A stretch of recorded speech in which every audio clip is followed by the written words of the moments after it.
और यहाँ पर आपको अहम खबर देते चले, मगरबी हवाओं का सिलसिला मुल्क में दाखिल होने के बाद कई इलाकों में मूसलाधार बारिश और यालाबारी का सिलसिला जारी है। आपको बताएं, आजाद कश्मीर में तूफानी यालाबारी ने तबाही मचा दी, लोगों में शदीद खौफ और हिरास फैल गया। कई इलाकों में अंडे के हुजूम जितने ओले पड़े, जिसकी वजह से गाड़ियों और इमारतों को शदीद नुकसान पहुंचा। दूसरी जानिब बलूचिस्तान में भी बारिशों ने तबाही मचा दी। बलूचिस्तान के इलाके कोहलू में मूसलाधार बारिश के दौरान आसमानी बिजली गिरने के दो मुख्तलिफ वाकयात में खातून और बच्चे समेत 3 अफराद जाँ बहक जबकि 2 जख्मी हो गए। यहाँ पर आपको ये भी बताएं, पंजाब, खैबर पख्तूनख्वा, आज़ाद कश्मीर और गिलगित के मुख्तलिफ इलाकों में मूसलाधार बारिश और यालाबारी का सिलसिला जारी है।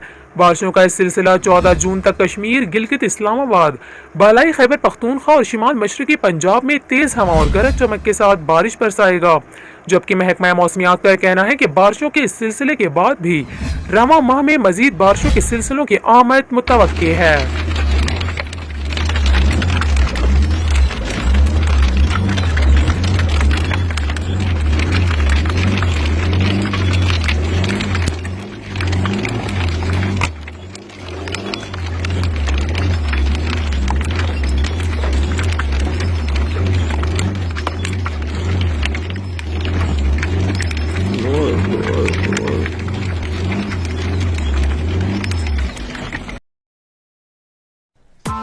Press the bell icon on the YouTube app and never miss another update.